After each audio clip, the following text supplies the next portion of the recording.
السلام عليكم ورحمة الله وبركاته، حبايب قلبي عاملين ايه؟ موضوع اللي هو عامل جدل اليومين دول او من امبارح، اللي هو لما طلع الاستاذ احمد عز وبيتكلم عن الناس اللي بتقدم محتوى عاطفي والكلام ده كله. انت فاهم؟ يعني الناس كلها هي على مثلا واحد زي صاحبنا اسلام مهدي، ممكن الهستيري، بس الناس اخدت الكلام كله على اسلام مهدي، مع ان يعني الهستيري برضه نفس الكلام، يعني ردة فعله في الماتشات وفي ماتشات الزمالك والاهلي والكلام، ناس كتير بتعمل الكلام ده.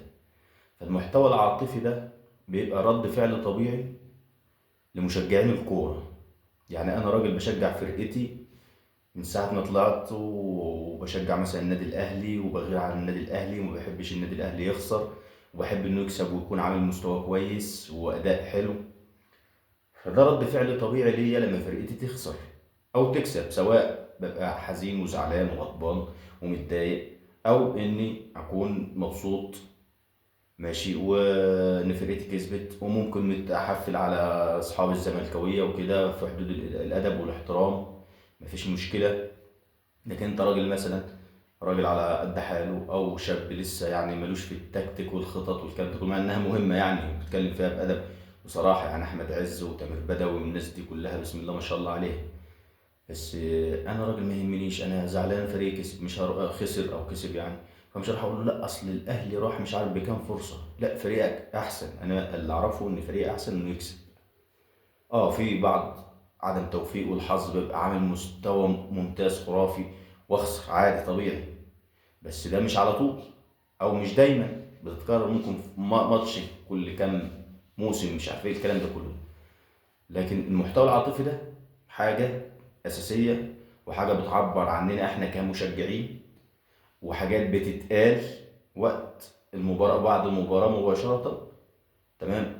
يعني بعض الجمل بتتقال ما ينفعش تتقال في الاستوديوهات على القنوات، ان زيزو احنا جايبينك عشان مش عارف ضربات الجزاء، احنا مش عارف ايه الحاجات دي والجمل والكلام ده بيقولوا الناس كلها في الشارع. يعني اي حد بيسمع مثلا ماتش بوخ وشاف زيزو مثلا او ايا كان مين وعمل حاجه كذا، طبيعي انه هيقول له يا عم العب مش عارف ايه، يا عم كذا. ما هو ده طبيعي. انا ما يهمنيش الشخص اللي مثلا عمل غلط ده او كذا، هو عمل ايه في الماتش وسرعته كانت قد ايه وجري كام كيلو ومش عارف هو بيتحرك ازاي والكلام ده ماشي مهم وجميل وكل حاجه ونسمع له. بس في وقت المباراه ووقت او بعد المباراه كمان، ده مش وقت التكتيك والخطط والكلام ده. فلما بيطلع يتكلم اسلام مهدي او الهستيري او كذا او كذا، الناس المحترمه والناس كويسه وكلنا بنتابعها اهلاويه وزملكاويه، فده رد فعل طبيعي بيتكلم بصوتنا احنا كمشجعين للكوره، الناس العاديه البسيطه. احنا يعني البرنامج ابراهيم فايق، الكابتن ابراهيم فايق برنامج جميل وكويس، بيجيب ضيوف محترمين وناس كويسه، اذا كان صناع محتوى او محللين او صحفيين او اعلاميين، فدي بنسمع لهم كلهم. وقت بقى لما يكون ايه في مثلا الاهلي في كاس العالم، ماتشات زي ماتشات السوبر المصري اللي داخلين عليه ده بكره ان شاء الله، تمام؟ فبقعد بالليل كده بسمع، اجيب كوبايه الشاي واقعد اسمع ابراهيم فايق، اسمع احمد عز، تامر بدوي، فلان علان، الكلام ده كله، ونشوف، باخد فكره، بشوف المدرب افكاره عامله ازاي، ممكن ايه يحصل في الملعب، الفرقه اللي هتلعبني دي نظامها ايه، نقاط القوه، نقاط الضعف، تحركات اللعيبه، خط الدفاع، المهاجمين، الكلام ده كله ده. في ناس تعرف في التكتيك واساتذه وكويسين، بس في المجمل لو انت حتى استاذ في التكتيك، يعني احمد عز مثلا يعني بنفس بعقليته وتفكيره ومعرفته بالخطط وكذا وكذا وبيشجع فرقته. طب مثلا بيشجع، انا ما اعرفش هو بيشجع ايه، بس مثلا وليكن هو ريال مدريد، هو بيشجع الريال، وجات فرصه مثلا لفلان او علان ضايع، هو طبيعي نرفزته، يا عم شوت بقى، يا عم مش عارف ايه، يا عم. انت فاهم ازاي؟ فده رد فعل طبيعي. نيجي بقى للنقطة التانية اللي هو ماتش بكرة إن شاء الله، السوبر بكرة إن شاء الله، الأهلي وسيراميكا، بيراميدز والزمالك. ماتش الزمالك وبيراميدز الأول، إحنا اللي يهمنا ماتش الأهلي وسيراميكا. ماتش الأهلي وسيراميكا يعني ماتش بتروجيت قلنا مهم في الدوري، علينا شوية بقى المصري. يا جماعة المصري بينافس في الدوري مركز رابع، عنده لعيبة كذا ووضعها كذا، انت بقى بتخش على مستوى اعلى اللي هو سيراميكا متصدر الدوري المصري حتى الان. علي ماهر، فرقه، مدرب كويس، لعب كويس، فرقه هجوميه من الدرجه الاولى، لعيبه واقفه عارفه هي بتعمل ايه، في خبرات. الماتش سيراميكا بتاع بكره هو الفيصل او هو مفتاح البطوله ان شاء الله. ان عديت من الماتش ده يعني هتقابل يا الزمالك يا بيراميدز. انا اتوقع انه هيكون بيراميدز، اتوقع. يعني انت لو انتم ملاحظين احنا بقالنا ده تالت ماتش كل فرقه بنلعبها بنعلى في المستوى. يعني بتروجيت منتصف الجدول، بعد كده بنطلع للمصري رابع الجدول، بعد كده بنطلع لمين؟ سيراميكا اول الجدول. بعد سيراميكا ان شاء الله بنكسب ونعدي بتروح لمين؟ لبيراميدز. حاليا بيراميدز اقوى فريق في مصر، اقوى فريق بالنتائج والاداء، فريق ثابت على مستواه، لاعيبه فيها بقى عندها خبرات كتير. بيراميدز غير الاول، تمام. فانت كل ماتش بتعلى بالمستوى. فانت ان شاء الله لما تدخل ماتش سيراميكا لازم يكون عندك، انت عارف انت هتلاعب مين. يعني ممكن في ناس تسي يا عم ده سيراميكا كليوباترا عادي، يعني لا. ومش معنى ان انت كعبك عالي في ماتشات سيراميكا او على الكابتن علي ماهر ان انت تبقى داخل مرتاح وانك هتكسب والكلام ده. لا لا لا، طبعا ماتش بكره صعب جدا جدا جدا جدا، خصوصا على مستوى النادي الاهلي الايام دي. اللي يميز سيراميكا كمان ميزه مهمه يمكن محدش واخد باله منها، ان عندهم مجموعه من اللاعبين، مش هقول خبرات طبعا، بس بقى عندهم ايه. يعني عندك مثلا عمرو السولية، يعني ابو ليلى حبيبنا كلنا، لاعب تقيل في الملعب، عارف هو بيعمل ايه وهيقف ازاي، هيباص ازاي. يعني دايما في فرق في مشاكل في الفرق الصغيره لما تيجي مثلا يعني لو انت بتلعب مثلا، انت عايز تسمع، انت راجل اهلاوي وهتسمع ماتش مثلا الزمالك مثلا وطلائع الجيش الماتش اللي فات ده، فتلاقي مثلا انت مثلا بتشجع الزمالك عشان كمنافسه يعني عاديه، فانت عايز مثلا الزمالك يتعادل او يطلع خسران من الماتش، فبتشوف الفرقه مثلا طلائع الجيش بتشوف بتهاجم ازاي وبتاع، فتلاقي دايما اللعيبه بتيجي في الاخر كده باصات ملهاش لازمه، مس باص كتير، واقفين غلط، انت فاهم، فتقول ايه وتتنرفز ومش عارف ايه، اللعيبه دي مش عارفه تباصي، يا عم هو جنبك روح. الحاجات دي انت ازاي اللعيبه دي ما بتعرفش تعملها؟ لانها فرقه متوسط جدول او في اخر الجدول، اداء ضعيف، اللعيبه على قد امكانياتها. لكن بقى لما تكون فرقه فيها خمس ست لعيبه من النادي الاهلي، لعيبه اخذت بطولات ولعبت تحت ضغط جماهيري وعارفه بتعمل ايه، عندها اساسيات في الكوره، يعني سعد سمير، تمام، عمرو السولية في اللي هو كان بيلعب باك شمال في الاهلي، تمام. في لعيبه تقيله يعني تعرف، يعني ممكن في فرصه تخلص تصويبه، اسيست، حاجات زي كده. فدي ميزه في سيراميكا، في خمس ست لعيبه كده، منهم ناس كمان عايزه تثبت نفسها. يعني حاليا في ناس كانت في الاهلي ومشيت بطريقه، يعني بطريقه ايا كانت، فعايزه تثبت نفسها ان انا مشيت ليه، انا احسن من اللي موجود في الاهلي دلوقتي.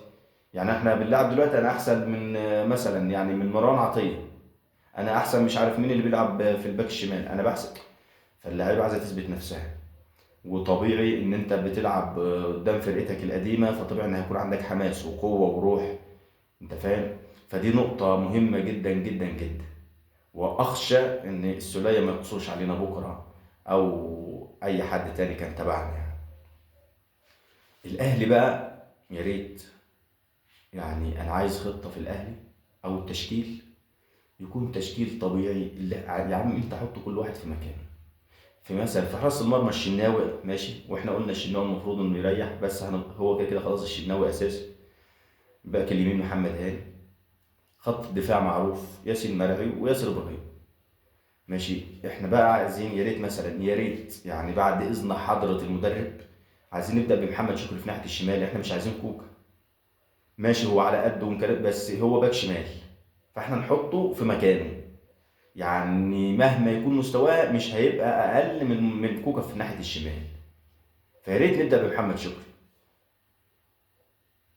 طبعا احنا عندنا يعني مثلا محمد عبد الله، يا ريت محمد عبد الله يكون موجود، مش لازم يلعب اساسي بس على الاقل اديله فرصه اكبر.